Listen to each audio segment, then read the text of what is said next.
We'll wait for a few seconds.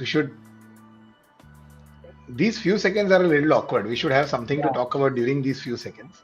yeah, Um, exactly. so let's talk about, what should we talk about? Let's talk about Kaushik's illness. Yeah.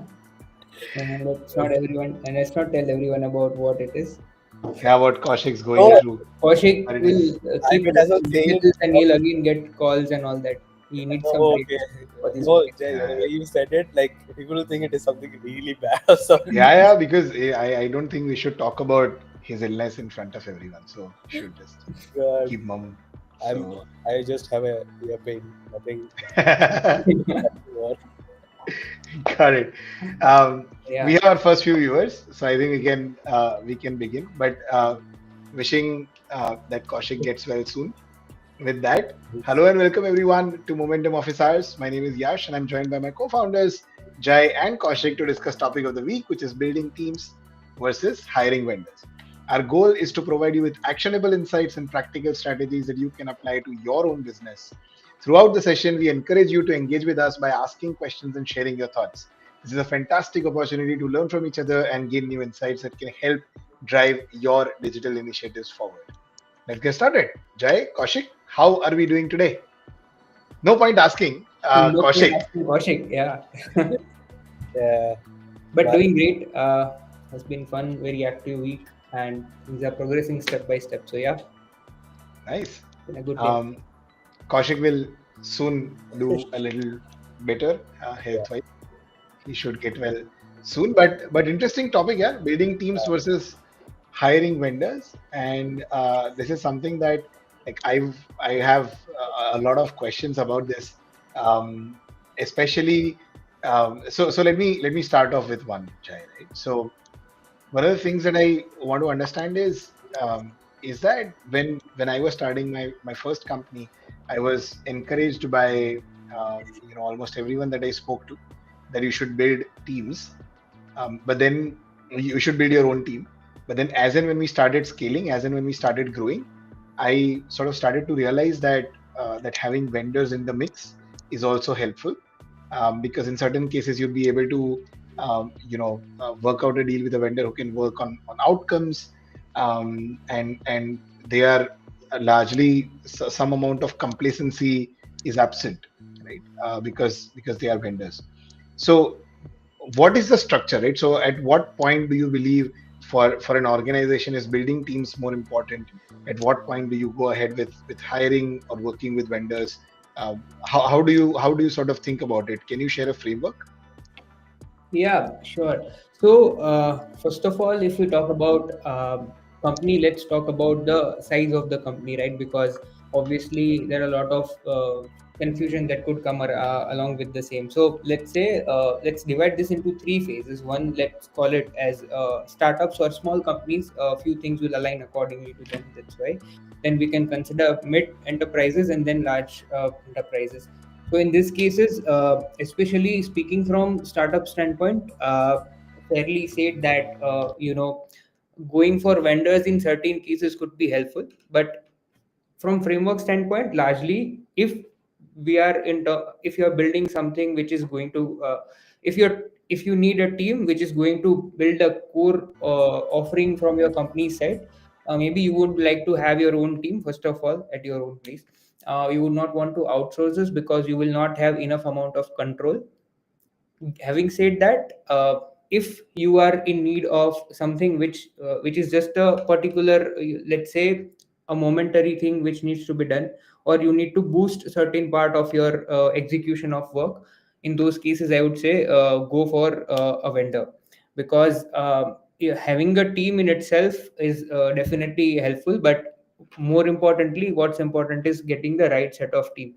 And that's why we chose to have this particular topic, right? Because we want to talk about having the right set of team members.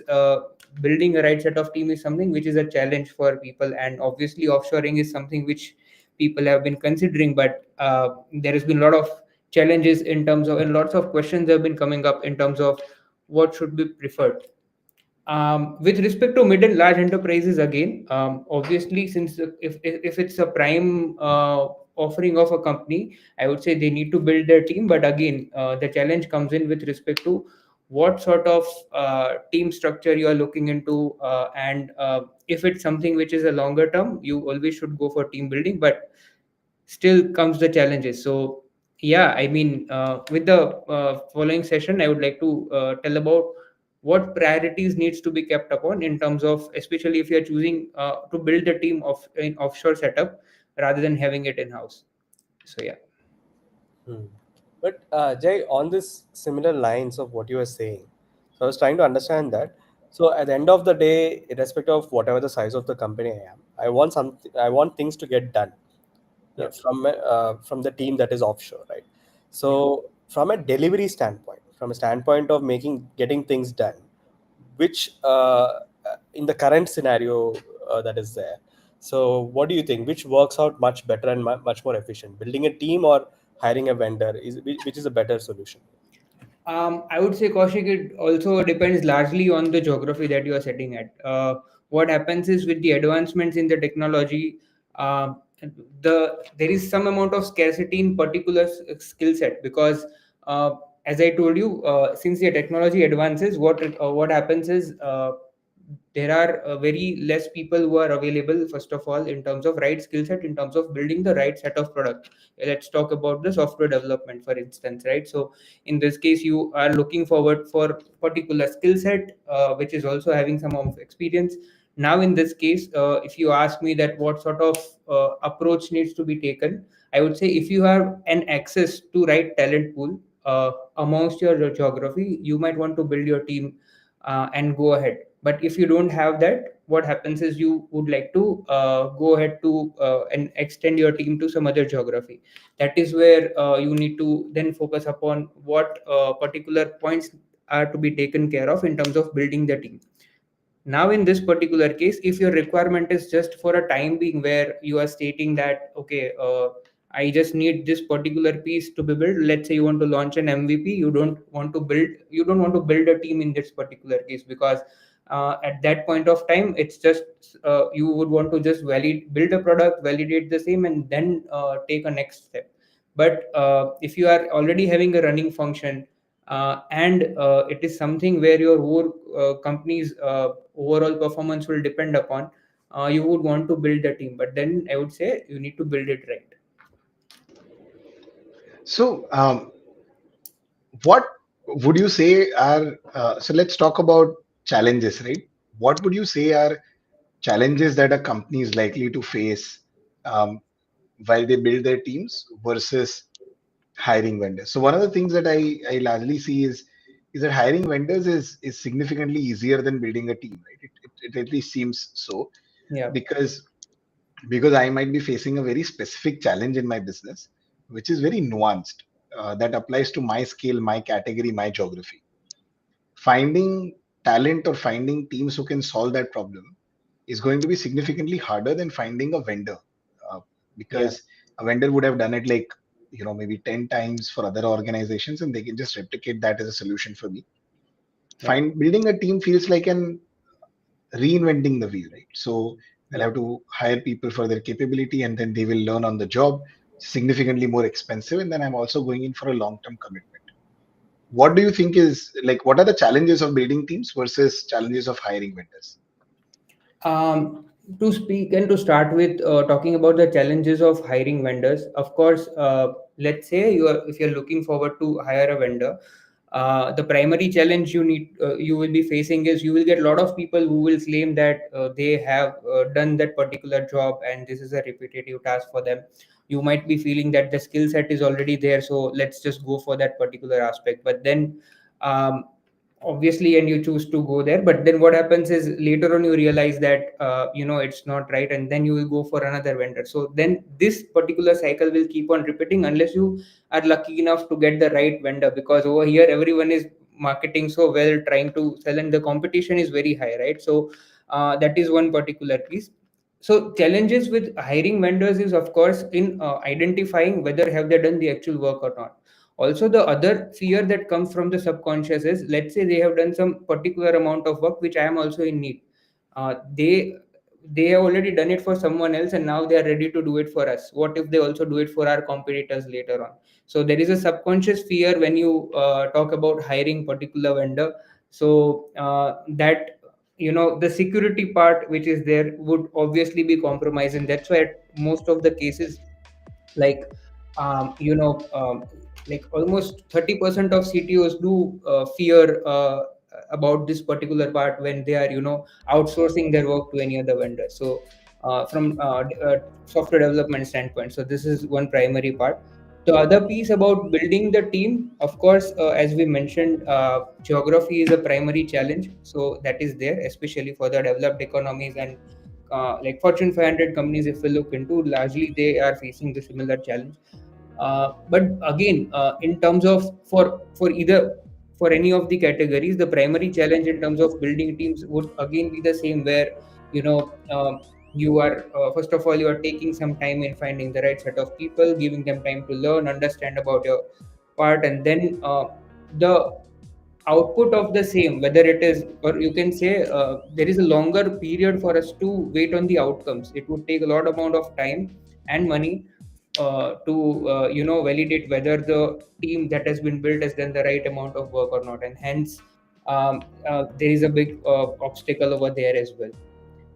So yeah, so availability of the talent as well as longer duration of the outcome are the primary hurdles when it comes about building teams, I would say.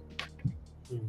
So Jay, like, so if we take one item, right? Like for example, when I'm trying to build a team offshore, what all are the things that I need to keep in mind with respect to few quick pointers or few checkpoints in my mind, so that I take the right decision about building teams. Similarly, for for hiring vendors part, what all are the checkpoints that I need to keep in mind while like I'm on my first discovery call with both of them.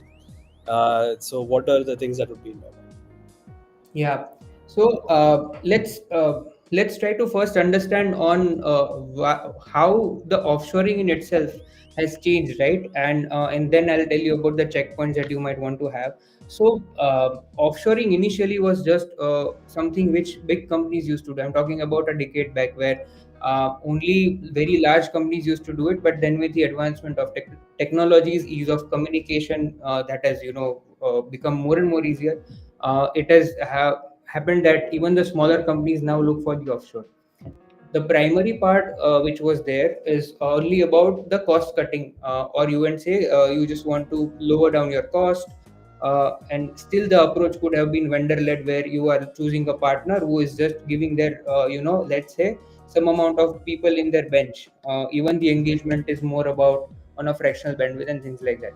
Now eventually what has happened is, in offshoring 2.0, the primary focus has shifted from there to looking forward to a dedicated team member who is only going to work for you. It's just you are taking the advantage of the location, first of all. Also, you are taking the advantage of the right set of talent, because there is a talent scarcity in your own region. And so the team member that you are trying to build, or you are building it in offshore, you're trying to focus primarily on getting the right set of talent, making sure they are educated, and also taking care of the culture part. So, if you are talking about offshoring, you would want to look into a partner who is going to help you with these set of things, the best quality of, because that is something very important at this point of time, right? Otherwise it will still be an iterative phase where you are doing just thing with vendor. So when you mentioned that during offshoring, when you're building a team, what is the primary thing we need to check upon?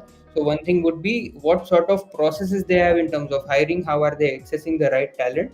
Along with that, what is the way of security that they are trying to make sure, how are they trying to instill the particular culture, and things like that.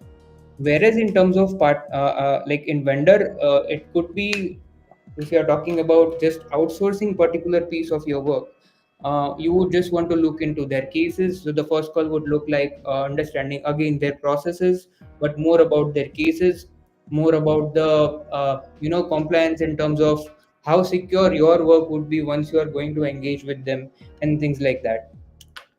So yeah, primarily these two approaches would be there in the first call. So generally, like when I so the question about, or the concern about, not a large amount towards data security, but in terms of my processes being, sort of repackaged and offered to my competitor as an expert, solution is while that is real. The other benefit that I really see with with hiring vendors. I'm sorry, there's just a colleague who was walking by, and they waved goodbye for it's Friday evening over here, and so it's a weekend, and I that's thought you why. recalled one experience regarding hiring a vendor and you wanted to share that. No, no, no. I have a lot of experiences. But today, so you see, today I want to like genuinely understand as to why not hire a vendor, right? Because so that while that concern is real, when I hire a vendor, generally my understanding is that they will be the expert. So I'll be the student, they'll be the expert. I'll tell them what my challenges are. So it's like getting a doctor, right? I will tell them what my challenges are, and they will help me fix it because they have the understanding of the industry. When I think about building a team, um, the first question is who is responsible to fix the problem? Like, what happens if the problem still doesn't get fixed, right? Um, and because we can hire as many people as we want, but a vendor will take that responsibility of the outcome, right, in some way, shape, or form. So I'll give a very simple example. Let's say I'm a retail company based in a developed economy that we are talking about. So let's say I'm a retail firm in Australia with about 200 outlets. I want to implement, buy online, pick it up at store, right? So BOPIS is what we call buy online, pick it at store. Um, if I want to implement that, and if I think about building a team, let's say a 5 people team who will actually do it, local talent is not available. So I look at, let's say, India, Philippines, Vietnam, or whatever, to build my own team. Versus if I find a vendor, I'll pay more to the vendor for sure, but they will take the responsibility of the outcome, which is absolutely like who, when you build a team, who takes that responsibility is what I wanted to understand. Yeah. So obviously, when you are building a team, and if this is the situation where you are a retail company having 200 stores, and now you are driving to have this particular buy online and pick it up at store, or any other particular need, if you are building the team, you would need to have a CIO, a CTO who are going to take care of that particular pieces of your tech infra. Also, along with that, who are going to take care of your complete operations, so COO as well. So largely they would be the primary people who are supposed to own and execute the particular part.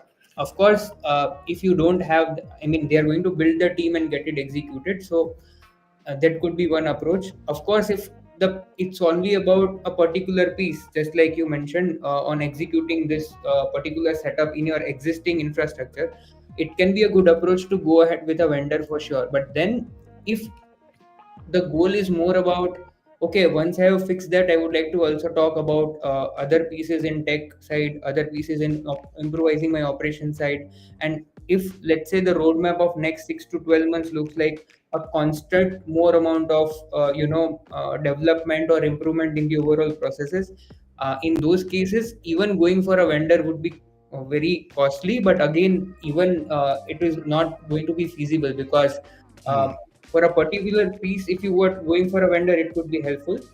They can take the ownership, and it's a one-time engagement most likely, or engagement can have a lot of shape or forms. But then it's a particular milestone-based thing. Once it is done, it is done. If it's Got about it. the team, if you are looking to, if your company's vision is more about, centric it towards particular technology or particular operations, Hmm. if USP is in that particular area, I would say having their own team is helpful. But I guess the important piece which we need to talk about, you mentioned this particular company is in Australia, right? So now let's try to understand that. Let's say this retail company is in Australia, they want to build this kind of setup, but they don't have the right set of talent pool existing inside the Australia. How would they go about it then? That's where the main that is also one of the primary challenges. And these sort of challenges do come up with companies at a certain scale which are into developed economies, right? Hmm. So what happens is, um, I mean, obviously, talent is accessible, but it is costly as well. So again, there's no cost arbitrage involved, and obviously there is a risk of failure in 6 to 12 months, which will be realized later. So what? How to approach that? So that's where largely the companies are focusing. Companies have been focusing, but now they are focusing towards obviously offshoring their team setup, where they just extend their team. And how it is different than having a vendor partner relationship is because uh, the team members which are going to be a part of their offshoring team, first of all, the right set of talent will be hired, but along with that, the right culture will be set amongst them. It will not be just Slack messages or Slack groups where just a particular task is being given and getting executed, but everything from workflow implementation, any other cultural activities up to certain extent, and maybe tools, right set of tools are also integrated. So lot of things will fall into place in which they are just in a different geography, but then completely acting as the same team members. Obviously there are level of hierarchies involved in the same. There is a we can say chief happiness officer who is making sure that these type of team structure is also happy as well aligned with the culture at the headquarters. So that is the ideal approach in a midway where people are looking into right now, because there are challenges in both the other options as we discussed. So it'd be fair to say that if I want my organization not to have like one time quick fix to something that I'm looking for or that my company is looking for. However, I'm looking at an organization that continuously evolves and continuously improves and brings in newer and newer, like believes in bringing newer experiences for my customers, or believes in investing time and energy into making our process better, more efficient, over a period of time, instead of just quick fixes as and when required. You'd say building teams is better than hiring vendors. Yeah. Got it. And also, I think in development there are no. I have a feeling that in development there is no quick fixes, right? Like you always think that, oh, I'll just do that one UI UX get done from a particular vendor. But if you're changing, and let's say you got a really good vendor and have done a really good UI UX fix, that means that the flows have got updated and changed, which needs a developmental change that is there. So it's never, at least from a development standpoint, I feel like it's never a quick fix. It's always something after that that keeps coming up, where the people who worked on it before are the best judge and jury to take it up and to fix it always. So I think it starts as a vendor engagement and then gets into a building a team engagement kind of a scenario is what we are seeing in most of the vendor cases also. Yeah, that is also one of the ways definitely as companies are approaching. But see, the primary piece which in terms of, let's say, even if you are going ahead with either a vendor partner or building your own team, the primary piece which is there is all about how much skilled the person who is going to who is actually going to work hands on is. Um, Otherwise, as you mentioned, it's never going to be a thing where you have planned a timeline and it's going to be executed. It's always going to be, something or other, like code quality will be compromised or roadmaps will not be achieved and things like that. So it's always about the right people and the alignment of that people with the overall company's goal is what one should look for in terms of whomsoever is working, whether it is a vendor or an extended team. And also, if I'm a retail industry in Australia, I'm pretty sure not coming just for a UI UX fix, right? So I'm looking for something much more larger. I'm planning much Yeah, more larger. I'm mature enough to plan for something that's larger. So I yeah, think building yeah, teams is an ideal scenario for that. Yeah, definitely. yeah. That's So with respect to offshoring 2.0, what we are looking forward to see, as our topic says, beyond cost towards capability, it's primarily what we are focusing is that now for companies just not looking towards offshoring as helping in terms of cost arbitrage, But now the next primary focus which companies should rather do is also about making sure that right talent is being picked up on, but along with that same amount of culture is also instilled, and also making sure that everything is well secured, and that is only possible when they are not outsourcing it, but when they are actually setting up their team, because they want to take the advantage of people in different geography and the actual talent pool that is available. So that is one thing. And the primary part which many companies miss out is that when you are looking for this set of help in offshore, you would not just want to look into whether the opposite person has right amount of people available with what I'm looking into, but are they also helping us with all the other overheads at the same time? Because generally offshoring would happen, and offshore partners will be available in developing economies. So over there is a good advantage in terms of overheads. But so to take the advantage of this, how well and better these execution can also happen from the offshore partner is important to see. Yeah. So I wanted to understand a little bit. So you said three things. Out of them, one thing stood out. Like, so how can culture, like, for a company based in Europe, let's say Germany, a German manufacturing company, uh, Yeah. how does their culture translate to, let's say, an Indian offshore development center? How does that happen with offshoring 2.0? Yeah, so when we mean culture, Yash, it is not about primarily the right festivals, or say, it's not about that culture. But what we mean is, let's say this particular German company is having certain set of vision. Let's say it's a people first company. It always takes care of people. Uh, Clients come second for them, and things like that. What happens is earlier. When there was just outsourcing happening or early level of offshore happening, it was called as offshore, but the teams which were actually working on the project or working for a particular client were only focusing on having a culture based on that particular company. So let's say Correct. this Also, German. also, it's a Yeah. German company, so discipline comes first. Everything else is, Exactly. yeah. There's no Yeah. people, there's no clients, there's no stakeholders. Discipline Yeah. is first. Everything else is later. But Exactly. sorry, yeah. Yeah. So how can that happen where a particular culture of company discipline, people first, or whatever approach that particular company wants to instill, how can that also come and be replicated over here in their offshore center also, right? So for that, that is where they need to choose the offshore partners who are also providing uh, chief happiness officers or a dedicated person who is making sure that first understanding what is the right culture in the actual company, what are the core visions, priorities, and how things are actually operating, and then same thing can be just checked upon by this particular person. So that sort of setup needs to be there. If it is Hmm. not there, there won't be any culture, because you know how I mean, that's not I know, I know. bad way to say it, but then you know how Yeah. otherwise things would fall into. Yeah. Yeah, yeah. I've been there on both sides of the table, and Exactly. I've seen things that I've not been happy with, and I've experienced things that I'm not, like, I've gotten angry with also, Yeah.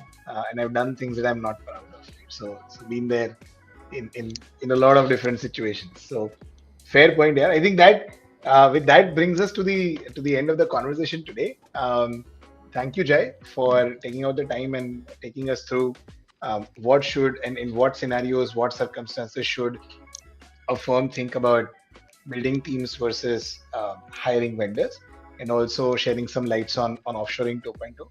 Next week, let's hope that Kaushik gets better, and we will have Kaushik talk about something interesting as far as offshoring and building engineering and digital experiences, unlocking value is concerned through technology is concerned. And so looking forward to that. If you don't want to miss out on so this I'm sure you found Kaushik's questions insightful. Just imagine these questions Kaushik is able to ask when he's sick. um, Imagine the answers that Kaushik will be able to give when he's healthy, right? So, so if you don't want to miss out on those, then do subscribe wherever you are, whether it's on LinkedIn or YouTube, and drop in a note, ask your questions, and we'll see you again next week. Until next time, bye bye. Bye everyone. See you. Bye.